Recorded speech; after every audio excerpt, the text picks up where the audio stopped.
성경 말씀은 요한일서 3장 4절에서 8절입니다. 죄를 짓는 자마다 불법을 행하나니 죄는 불법이라.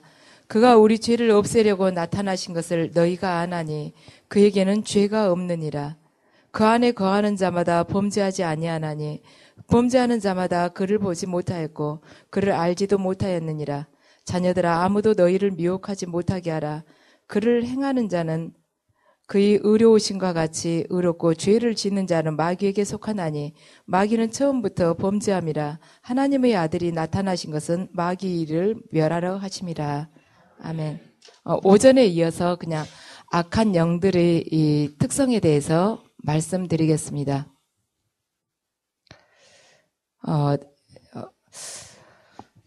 길에 다니다 보면 노숙자를 간혹 만날 수가 있습니다. 영등포역 같은 데 보면 그렇죠. 우리가 보기에는 어쩌면 자기 몸인데 저렇게 씻지 않고 버려둘 수가 있을까. 남에게 혐오감 주면서 부끄럽지 않을까 싶지만 그 사람들은 씻지 않는 것이 굉장히 편안하답니다. 푸근하대요. 그리고 그런 경우는 그 더러운 영이 사로잡고 있는 경우에는 물 대는 것이 아주 불에 튄 것처럼 깜짝 놀라죠. 물에다가 이렇게 몸을 담그고 싶어 하지를 않습니다. 우리 오래전에 우리 여기 있던 자매 처음에 그 세력이 잡을 때 어땠어요? 우리 저녁 때 거실에 앉아서 이야기하는데 그 애가 화장지에다 이렇게 뭘 싸가지고 가서 목사님 드리지 않았습니까? 근데 그걸 뭔가 했더니 대변을 자기가 본 걸 싸갖고 와서 목사님이 거실에서 이야기하시는데 손에다 딱 지어드리려고 가지고 온 거예요. 그러니까 그 영이, 안에 있는 영이 그렇게 시킨 거죠. 그런데 이것도 문제가 있는데 좀 이제 결벽증을 주는 그 영도 이렇게 사는데 굉장히 힘들게 하죠. 내가 뭔가가 내가 정해놓은 그 규칙에 어긋나면 이게 못 견디는 거예요. 그러니까 저도 약간 그게 있는데 손톱이 조금 길면 그렇게 이 손이 무겁게 느껴지고 결국 깎아야지 다른 일을 할 수가 있고 내가 딱 정해놓은 그게 반드시 이렇게 그대로 나중에 이루어져 있어야지 마음이 놓이는 것입니다. 그러니까 이게 다 악한 영한테 붙들린 경우죠. 어제 이렇게 충주 오는 중에 여주 휴게소에서 멈췄습니다. 그래가지고 이제 저는 이제 유진이 화장실 데려간다고 그러는데 목사님이 뭐 좀 사고 싶은 거 있냐 그래서 호두과자만 사가지고 오시라고 그랬어요. 화장실 간 사이에. 딱 가지고 이렇게 나오면서 보니까 제가 먼저 이제 차 있는 데로 왔는데 목사님이 저 화장실 있는 데서 오시는데 딱 손에다가 이거 호두과자를 이렇게 딱 들고 오시는 거예요. 남자 화장실에서 나오시는데. 그래서 제가 그걸 보는 순간 화장지 이걸 호두과자를 사가지고 화장실에 가셨구나 싶으니까 저걸 먹어야 될까 말까. 그래가지고 제가 이제 차에 타면서 왜 호두과자를 사가지고 화장실 가세요? 그랬더니 목사님이 사가지고 기다리고 보니까 빨리 안 오길래 화장실 좀 들렸다고 그러셔서 제가 그러면은 저기 차에다가 미리 두고 가시지. 그랬더니 이렇게 묶었으니까 됐다고. 근데 제가 봤을 때는 묶지 않고 여기 입구가 이렇게 벌어져 있었거든요. 근데 이제 저는 그게 약간 좀 찝찝했어요. 분명히 어디다가 화장실 어디다 놓고 다시 들고 나오셨겠다 싶은데 목사님은 아니다고 입구에 들어가면서 놔뒀다 그대로 들고 왔다고 그러시는 거예요. 그래서 내가 차 안에서 이걸 먹을까 말까 영 찝찝한 거예요. 분명히 그 안으로 화장실 냄새가 들어갔을 것 같아. 가지고는 이제 생각을 하다가 드세요 그러면서 제가 속으로 먹어야지. 내 속에 있는 악한 영은 이보다 더 더러운데 먹어야지. 그러면서 또 한편으로 이것 가지고 까탈 부리다가 괜히 훈련만 더 길어지니까 그냥 눈 딱 감고 먹어야지. 그래야지 훈련도 빨리 끝나지. 그러고 어제 먹었어요, 제가. 근데 그게 참 별거 아닌데 이 영에 잡힌 사람은 그게 그 입구로 해서 냄새가 솔솔 다 들어갔을 것 같다는 그 상상이 계속 드는 것입니다. 그러니까 또 씻지 않으면 이렇게 몸 같은 것도 딱 제때 정해진 그때 씻지 않으면 몸에서 어쩐지 냄새 나는 것 같고 옷을 입어도 그 옷에가 그 냄새가 배일 것만 같아서 이게 다른 일이 잘 안 되는 거예요. 이것도 또한 악한 영한테 붙들린 경우죠. 그래서 무엇든지 집착을 하게 되면 그 악한 영이 사로잡게 되는 것입니다. 그다음 분노 영 같은 경우는 작은 일에도 화를 잘 내죠. 그래서 이 상처, 어려서부터 좀 상처를 받는 분들이 나중에 사소한 일에도 이렇게 상대방한테 확 화를 내는 경우들이 있어요. 별거 아닌 것 가지고도. 그러니까 옆 사람들이 또 상처를 받게 되는 것입니다. 본인은 뭐 순간적으로 웃겠지, 나는 뒷감정은 없다. 근데 옆 사람은 정말로 씻기 어려운 상처가 그 순간 가슴 깊이 박히게 되는 것이죠. 그래서 분노나 이 혈기의 영이 속에 있는 경우는 가슴이가 굉장히 큰 세력이 붙잡고 있으면 이렇게 영으로 봤을 때, 그래서 그런 사람은 속병은 없는 것 같지만 이 악한 영이 속에서 확 강한 세력으로 뒤틀고 있어야지 확 드러나지 않아서 그러지, 굉장히 주님은 그걸 말하자면 노엽게 보십니다. 상처 받는 사람보다 상처 주는 사람을 얼마나 주님이 그러시겠습니까? 받는 사람은 아파하지만 상처 주는 사람은 상처 주고 별로 생각을 안 해요. 그 상처 줬다고 생각하지 않습니다. 자기 성격이 워낙 강하니까 뭐 웬만큼 남한테 해가지고는 상대방도 자기처럼 별거 아닌 걸로 넘길 것 같지만은 온순한 사람들은 작은 말도 사실은 상처를 받기 때문에 남한테 자기도 그렇게 심한 이야기를 하지 않는 법입니다. 그러니까 좀 순하고 아무 말 안 한다 해서 막 이렇게 거칠게 말을 하면 그 사람은 이미 상처를 받고 있어요.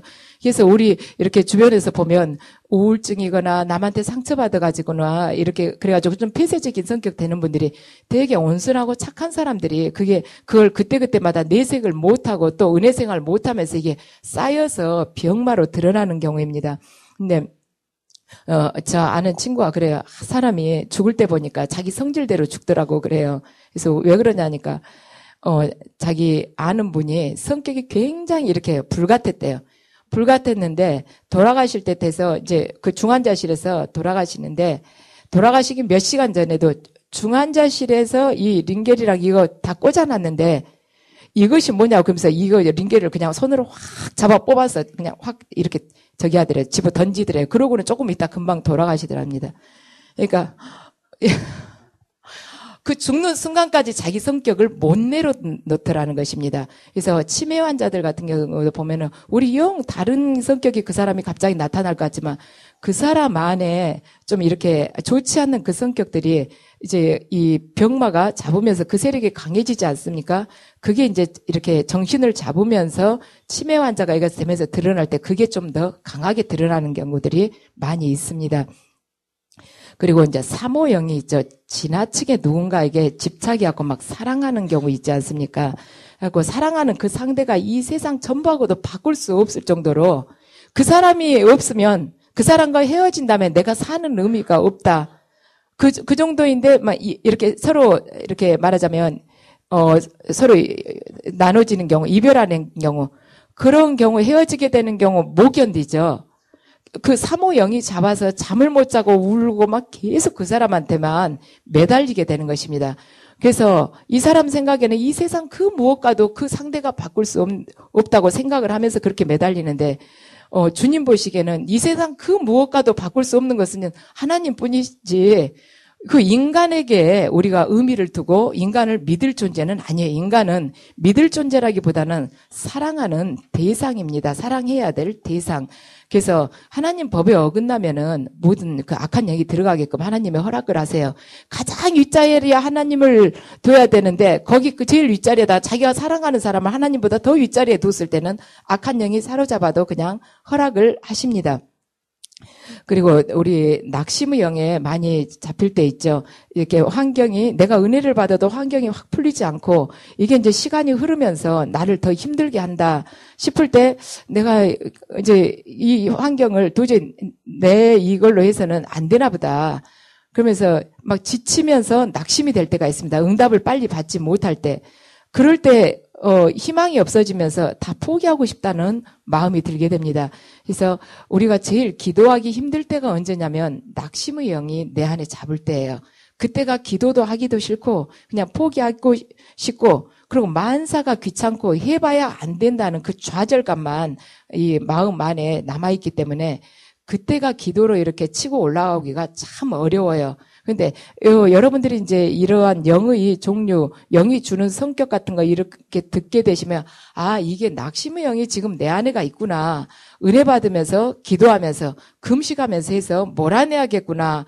이렇게 생각하시고 내가 지금까지 만났던 하나님, 그 하나님이 나를 반드시 지켜주실 것이며 그 하나님께서 내가 그분께서 주시는 그 말씀에 순종하고 걸어갈 때 신실하신 그 주님이 반드시 그 약속을 내 현실 속에서 이루어 주실 거라는 그 말씀을 붙잡고 마지막까지 가시기 바랍니다. 그래서 이 낙심케 하는 영이 내 안에서 계속 속삭여요. 너 틀렸어. 지금 몇 년째 됐잖아. 다른 사람은 다 됐는데 너는 하나님하고 도저히 그 해결할 수 없는 게 있어. 그러면서 너는 이미 이 문제는 하나님이 접어놓으셨어. 이런 식으로 계속 그런 마음을 줄 때 하나님 말씀을 믿으세요.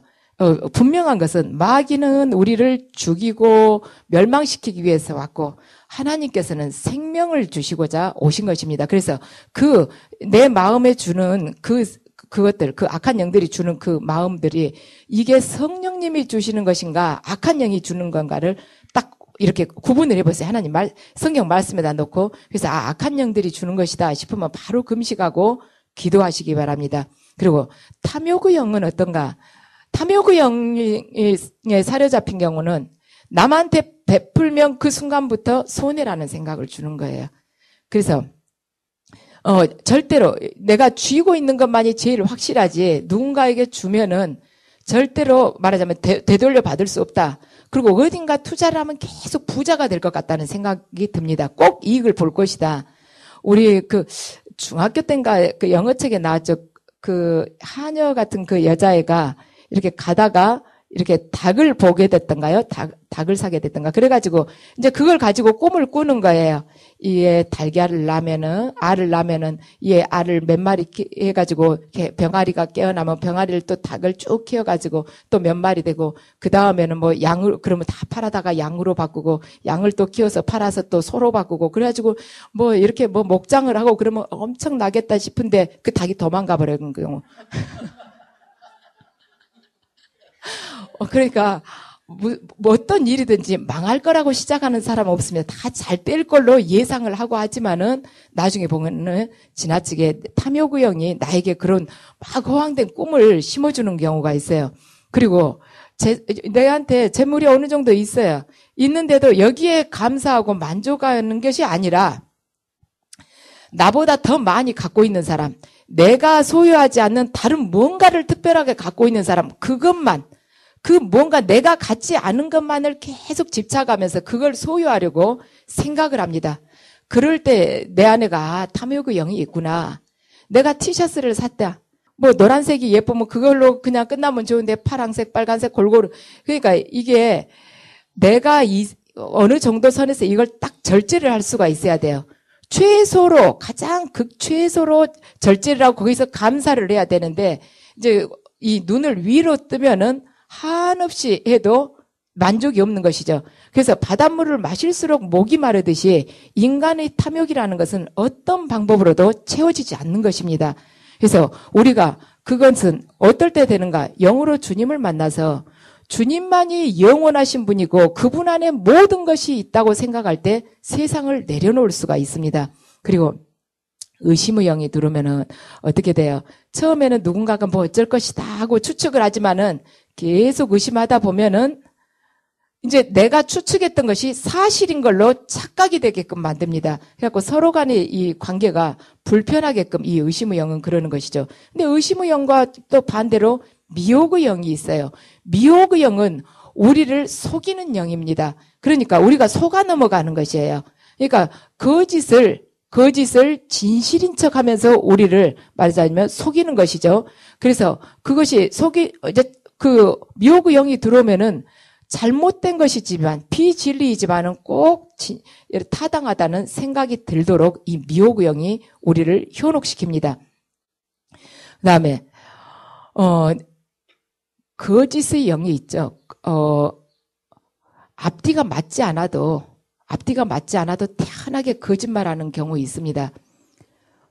이런 경우는 거짓의 영에 잡혀서 계속 거짓말을 꼬리를 물고 하는 사람은 그 거짓말이 들통이 나도 수치심이나 죄책감이 없습니다. 오히려 들통나면 상대방한테 화를 내죠. 도둑이 매든다고 상대방한테 화를 내면서 증거를 대라고 막 소리를 고래고래 지르 거짓말 잘하는 경우가 들통이 나면 오히려 화를 내요. 그래가지고 증거를 딱 갖다 대면 어떻게 합니까? 기억이 안 난다고 또 발뺌을 하지 않습니까? 이게 거짓의 영에 잡히면은 그런 부끄러움 같은 것이 없습니다.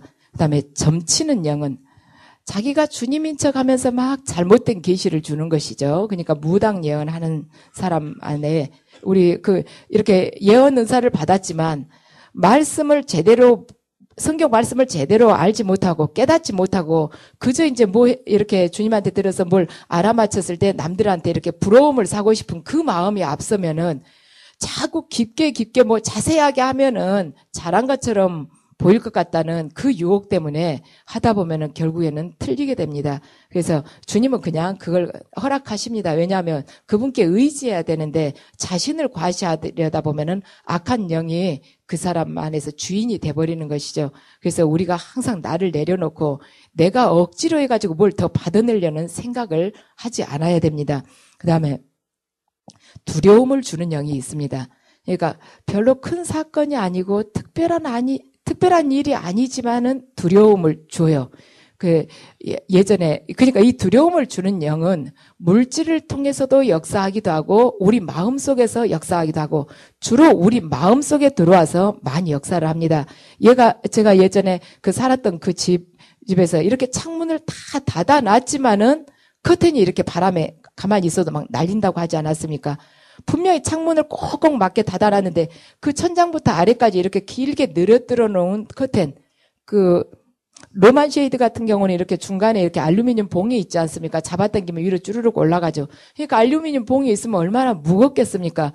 그런데도 그게 바람에 막 날리는 거예요. 그러니까 두려움을 주는 것이죠. 그 가정에 사는 사람한테. 그리고 우르르 소리도 나게 만들기도 하고요. 그래가지고는 아무 흔적도 없는데 소리가 나면 그 안에 사는 사람이 얼마나 무섭겠습니까? 이런 식으로 해서 두려움을 주기도 하고, 또 저희 경우는 이렇게 밤에 이렇게 주로 낮에는 이렇게 막 아프고 이러지만 이제 낮에는 아무래도 관심이 분산되지 않습니까? 그러니까 몸 아픈 걸로 주로 많이 그렇게 느끼게 하지만은 밤 이제 11시쯤 되면 되게 악한 영들이 11시에서 12시 사이부터 본격적으로 이게 시작이 되는 것 같아요. 해가지고 11시쯤 되면은 이게 마음이 싹 두려움을 주면서 어떻게 될 것인가. 이제 그 마음이 드는 거예요. 오늘 밤에는 도대체 어떻게 하다가 내가 이 밤을 넘길 것인가, 아침이 될 것인가, 악한 영들이 나를 어떤 식으로 괴롭힐 것인가, 그게 이제 막연한 두려움이 막 서는 것입니다. 그래갖고 금방 들어올 텐데, 금방 시작될 텐데, 이러면서 무서워요. 그런데 막 시작할 때 어쩔 때는 시커먼 물체가 이제 가만 눈 감고 있으면 시커먼 물체가 공룡처럼 앞에 탁 나타나면서 확 제압을 먼저 합니다. 이렇게. 그러니까 탁, 먼저 포기를 하게끔 만들어요. 그러지 않으면 몸 전체가 한꺼번에 이 뼈 마디마디가 툭툭 부러진 것처럼 전체가 확 꺾어지는 것처럼 시작하면서 그렇게 해가지고 이제 악한 영이 짓누르는 그 영적 전쟁이 시작되는 것이죠. 그러니까 이들이 악한 영들이 우리들을 말하자면 대적하기 위해서 두려움을 줘서 처음에 한풀 딱 꺾기도 하고 제압을 하기도 하고, 그렇지 않으면 낙심을 영을 줘가지고 낙심케 해서 기선을 먼저 제압하면서 팍 들어온 것입니다. 우리가 대적하지 못하게끔, 맞서지 못하게끔 그렇게 해요. 그래서 그러면서 이제 속에 가슴이 서늘하게 하는 것이죠. 몸이 확 오그라들죠. 그 영이 들어오면서 마음을 주면. 그러면서 차가워지면서 이 속에서 막 얼음이 이 몸을 꽉 쥐어짜는 것 같아요. 꽉 오그라지고 온 몸이 차가워져요. 그러면서 우리가 따뜻하면 몸이 이완되지만 추우면 아무래도 오그라들죠. 그런 식의 이 냉랭함을 주면서 우리가 최대한 위축되게끔 해서 그때 이제 이렇게 공격을 시작하는 것입니다.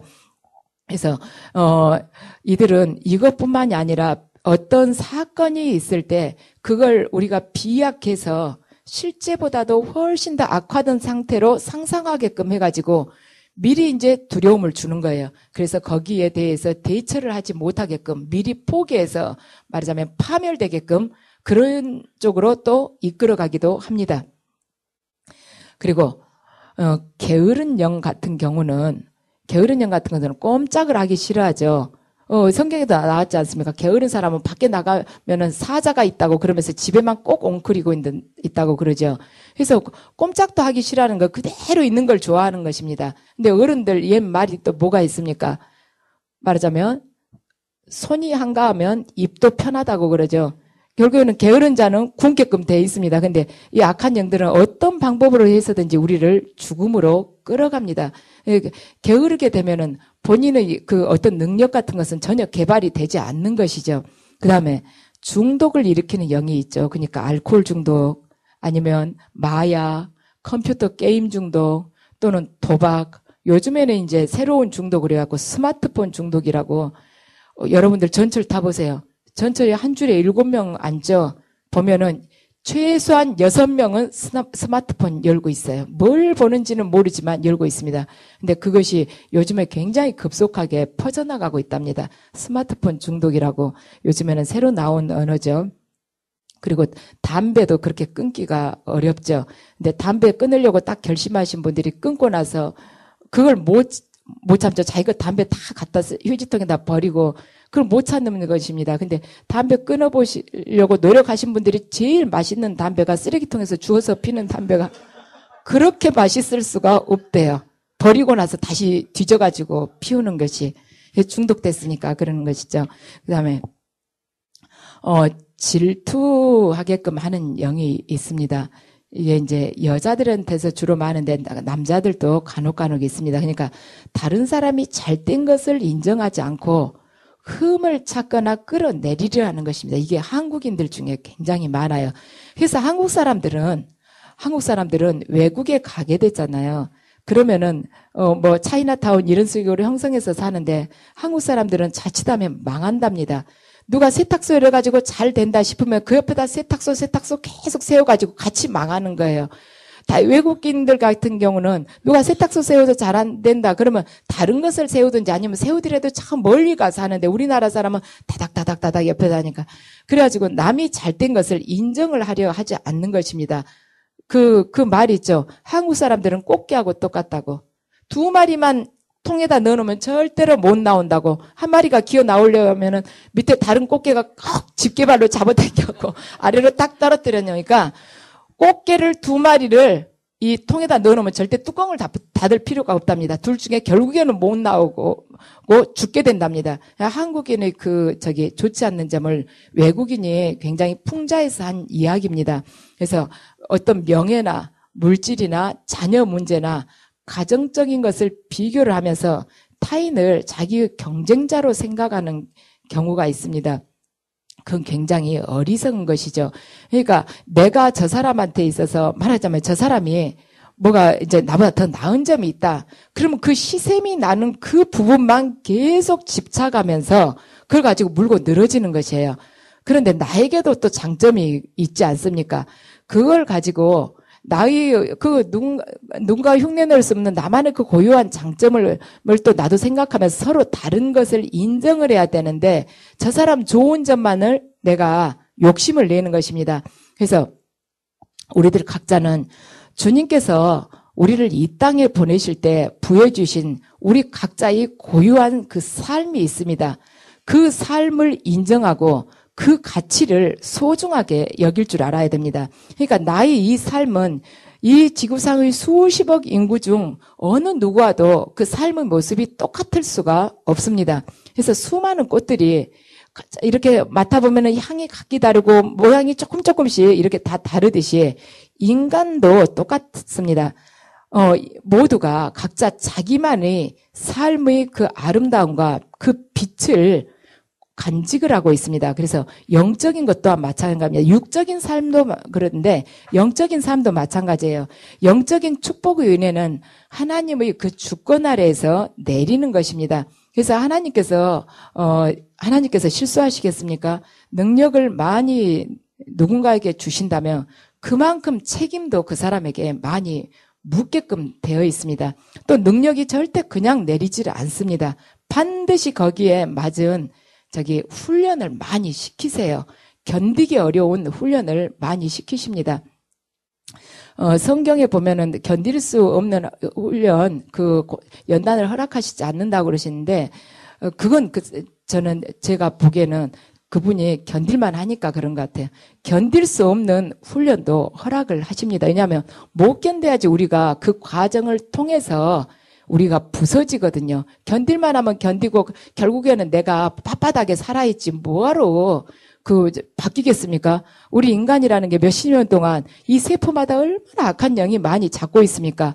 내가 오늘 은혜 받고 이거 꼭 변해야지. 내가 반드시 이 한 주 동안은 이거 가지고 기도하면서 내가 기도 지향으로 놓고 이건 반드시 조금이라도 변화되리라 하는데 집에 가서 누가 속을 확 뒤집으면은 그냥 그 생각 순간적으로 날아가 버리고 옛날 성격이 확 나오지 않습니까? 그래서 우리 인간은 하루아침에 변하기가 굉장히 어렵습니다. 그래서 주님이 그 불순물을 빼기 위해서 우리를 영적으로 훈련을 시키세요. 낮추고 낮추시면서 나의 자존심을 다 꺾으시고 또 환경을 부수시면서 나의 옛사람을 다 말하자면 깨뜨리십니다. 옛사람을 깨뜨리셔야만이 그 안에다가 주님이 새롭게 당신이 생각하시는 말하자면 그 일을 그분이 그때 시작을 하실 수가 있습니다. 그러니까 훈련 받는 동안에는 이것이 지루하고 언제 끝날 것인가 하는 생각이 들죠. 그냥 끝이 없을 것 같아요. 힘들다 보면. 저도 한 2, 3일 전에는 그런 생각이 들었습니다. 이제 8년째 접어드는데 주님은 분명히 30년 정도 주님 일을 할 거라고 그러셨는데, 그러면 이제 훈련 받는 것이라 이렇게 생각하면 30년이면 내가 80세까지. 그런 생각 이렇게 하다 보니까, 이렇게, 지금도 이렇게 덜 끝났는데, 나 잘못하다 80살까지 훈련받고 81세에 죽겠다. 그 생각이 드는 거예요. 주님은 우리들이 생각했을 때, 저 곧 죽겠습니다. 저 이러다 숨 넘어가야만 딱 봐주실 것 같지만, 안 그래요. 절대 숨 못 넘어가게 딱 붙잡으면서 그 숨통을 딱 이렇게 죽고 싶어도 못 죽게 만드시면서 계속 끌고 가세요. 숨이 헐떡헐떡 하지만 끊어지지는 않게끔. 그리고 정신을 잃어서도 말하자면 정신이 딱 필름이 끊어져가지고 잃어버리는 경우 있거든요. 저도 몇 번 그 경험이 있었어요. 나중에 정신 깨가지고 보니까 여기가 어디지? 내가 언제 이렇게 정신을 잃었지? 하는 그런 경우들이 여러 번 있었거든요. 그렇지만 정신을 잃어도 다시 탁탁 쳐가지고 기억고 정신 다시 깨나게 해서 또 끌고 가세요. 조금만 참아라. 조금만 참으면 금방 너 엘리무 휴양지가 나온다. 참아라 하면서 계속 당신이 원하시는 그 모습으로 빚어가십니다. 그래서 우리가 훈련 받을 때 얼마나 많은 눈물을 흘립니까? 그 눈물들이 우리 과거의 내 영혼에 끼어있던 그 때를 다 씻어줍니다. 훈련 받으면서 흘리던 그 눈물들이. 그래서 지금 당장은 내가 훈련 받으면서 별로 변한 것이 없는 것 같아요. 저도 그런 느낌을 많이 받습니다. 제가 가만 훈련받으면서 내가 뭘 변했나 하고 생각해보면 성격이 굉장히 나빠진 것 같아요. 물론 예전에도 그다지 좋지는 못했지만 이게 이제 막 아픈 게 오래 가다 보니까 막 짜증이 나요. 어쩔 때는 제 몸도 이렇게 제 마음대로 할 수 없다는 거, 이렇게 한 걸음을 뛰려고도 발도 잘 안 들어져서 발을 질질 끌고 다녀야 되고 할 일은 뻔한데 못하고 있을 때 어쩔 때는 막 짜증이 나요. 그래, 이러다 훈련 끝나고 나면 성격 완전히 버리겠다. 이 생각 들 때가 있거든요. 그런데 이렇게 시간이 오래 지나고서는 아주 옛 과거를 생각해 볼 때 그때의 나의 사고방식하고 지금 나의 사고방식이 많이 변했다는 것을 여러분들 아실 수가 있습니다. 말하자면 먼 미래를 향해서 바라볼 때 과거의 내가 그대로 있었더라면 미래에 하나님께서 이루어질 그 일을 나에게 절대로 맡기시지 못하셨겠구나. 그런 마음이 들게 됩니다. 그래서 하나님께서는 우리가 무엇이 되느냐가 중요한 것이 아닙니다. 그 과정이 중요한 것이에요. 제가 며칠 전에 저희 아들한테 그 이야기를 했습니다. 내가 솔직하게 이야기를 해서 예전에는 너가 어렸을 때는 너가 이렇게 좋은 대학 가고 좋은 직장 얻고 그래가지고 내가 남들한테 우리 아들 이렇게 됐다고 사실 이야기도 하고 싶었다. 그렇지만 내가 이제 주님을 제대로 만나게 보니까 그건 중요한 것이 아니더라. 네가 무엇이 되느냐가 문제가 아니고 네가 하루하루를 어떻게 사느냐가 하나님 보시기에는 훨씬 중요한 것이다. 그래서 너 앞으로는 많은 것을 거창하게 계획을 세우지 않아도 된다. 오늘 하루를 얼마나 가치 있게 사느냐. 그것만이 중요한 것이다. 하나님은 그걸 보신다. 그리고 네가 앞으로 살아가면서 꼭 그 생각을 하면서 하루하루를 준비해 가라. 어떤 선한 일에 꼭 필요한 존재, 선한 일을 행해야 될 때 너가 꼭 그 자리에 필요한 존재가 되면서 살아가면은 그것은 하나님 보시기에 나중에 상급받는 일이라고 제가 제 아이한테 그런 이야기를 했습니다. 그래서 우리는 어떤 결과에 급급할 것이 아니라 하나님은 그 과정을 중요하게 보십니다. 우리는 그 결과를 이루기 위해서 수단과 방법을 가리지 않고 어떻게든 그것만 성취하면 된다고 생각을 하시는데 하나님은 우리가 생각하지 못한 아주 그냥 우리의 생각을 초월한 다른 방법을 가지고 그 결과를 이루시려고 하는 경우가 굉장히 많습니다. 그렇기 때문에 여러분들 우리는 그 영원하시고 말하자면 무한하신 그분을 도저히 추측을 할 수가 없어요. 인간은 머리로 도저히 그분을 예상을 할 수가 없습니다. 우리가 그분을 예상하고 우리가 기도한 대로 그분이 따라오셔야 된다면은 그분은 하나님이 아닙니다. 우리 이 유한한 인간의 이성 속에서 생각하는 그대로 하나님께서 내가 원하고 있는 이 기도 제목 이거 꼭 이루어 주셔야 되고 내년에는 또 이걸로 바꿔주셔야 되고 이러면 하나님 아니에요. 나만 또 못한 분이에요.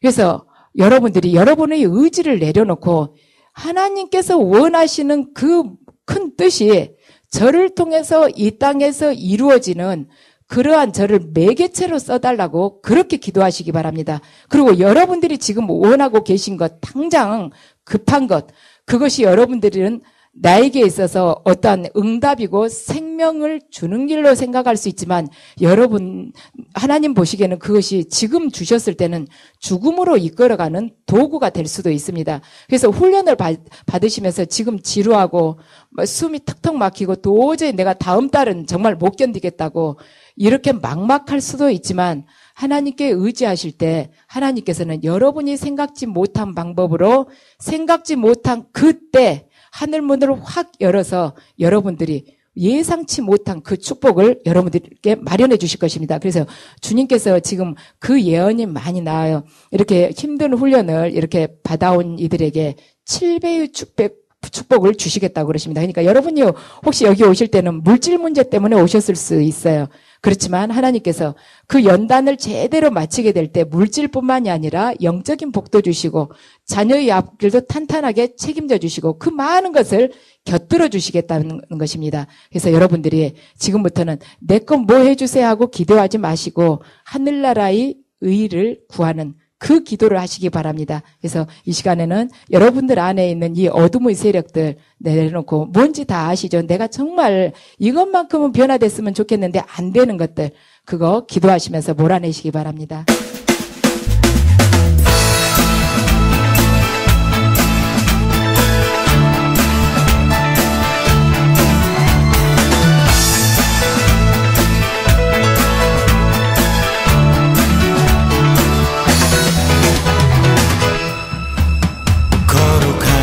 주 앞에 찬양 드리며 안녕하세요. 저는 성령영성교회 박주명입니다. 저는 오늘 아주 기쁘고 설레이는 마음으로 여러분들에게 저희 교회와 기도원을 소개를 시켜드리고자 합니다. 지금 아마 이 영상을 보고 계시는 분들 중에서 분명히 저희 교회나 기도원을 통해서 하나님께서 직접 만나주시고 또 그 삶을 완전히 변화시켜 주시려고 예비해 두신 분들이 있을 거라고 생각을 합니다. 하나님을 믿는다고 하면서도 삶에 기쁨이 없고 또 항상 영적으로 갈급함을 느끼신다면 저희 교회에 오시면은 하나님께서 저희를 위해서 예비해 두신 길을 알 수가 있고 또 하나님이 주시는 위로를 아주 풍성하게 받을 수가 있습니다. 지금 하나님이 부르시는 음성을 마음으로 들으신다면은 저희 교회나 기도원을 꼭 한번 방문해보세요. 거룩하신 주 앞에 찬양 드리며 겸손히 무릎 꿇고 경배 드리. 예언은 성령께서 나누어 주시는 여러 가지 은사 중에 하나님의 뜻을 자녀들에게 전달하도록 주신 은사입니다. 예언 사역자는 교회의 덕을 세우는 데 쓰임을 받습니다. 사랑하는 딸아, 네가 한없이 내 앞에 달려오는 모습이 아름답구나. 모든 것을 늦게 될 것이다. 새로운 세계가 열리게 될 것이다.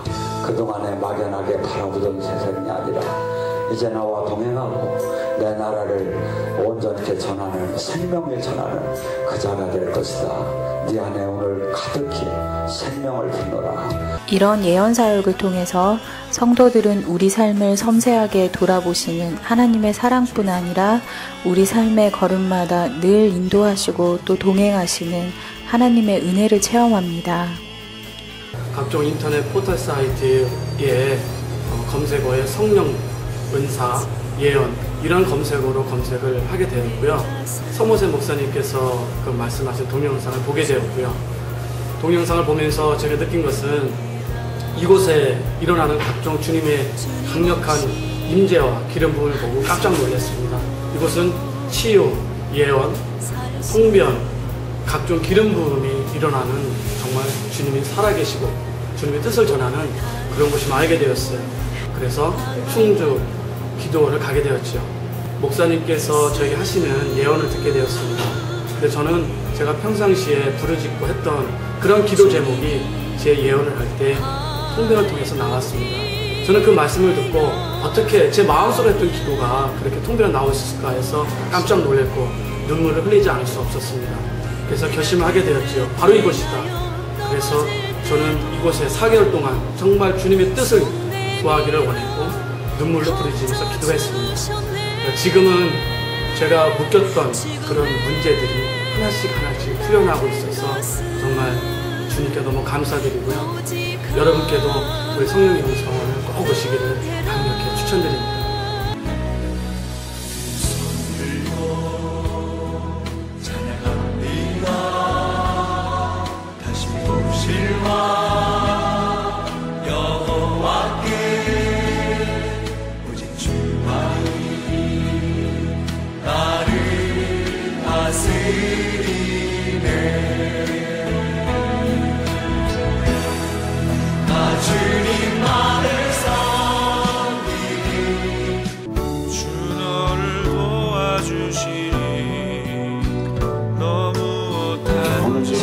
온전히 치유되기 원합니다.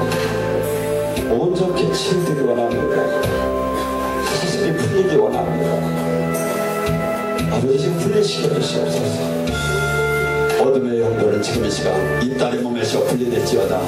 예수님 권세로 선포한다. 예수님 권세로 선포한다. 올라! 나와 약한 멸시하기야. 예수 이것을 선포한다. 나와! 저희 교회에서는 다양한 사역이 이루어지고 있는데요. 그 중에서도 특징적인 사역이 예언 사역과 치유 사역입니다. 초대교회에서 이런 사역을 행했던 것처럼 저희 교회에서도 예수님의 뜻을 따라서 억눌린 자를 해방하고 또 낙심한 자를 건면하기 위해서 이런 사역들을 행하고 있습니다.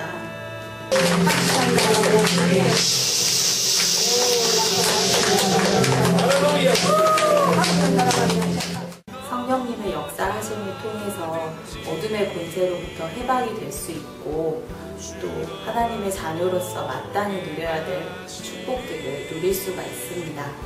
어디 가든지 주 너를 도와주시니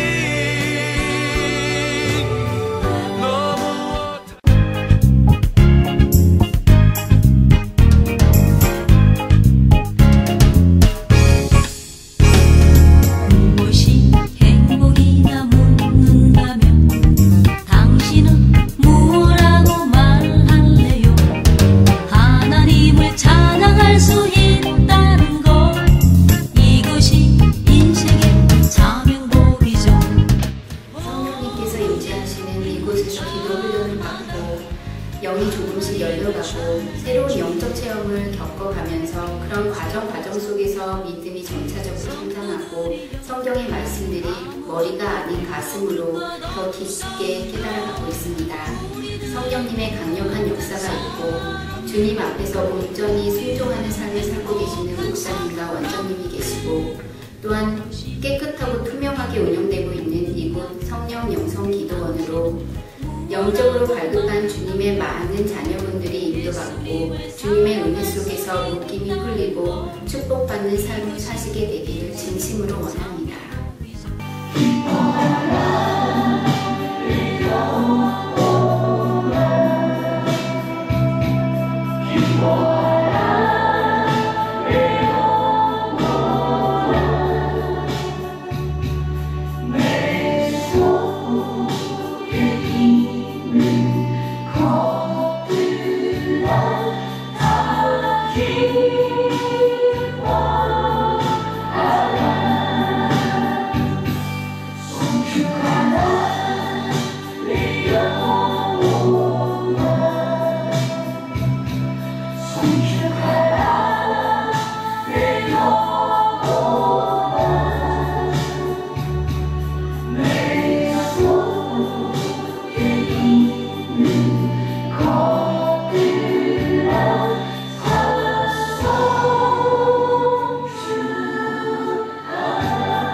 주 앞에 찬양 드리며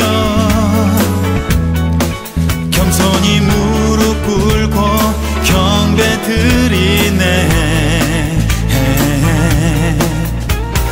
온난 과정 성가해 주께 나아가오니 나를 받아주시고 새로운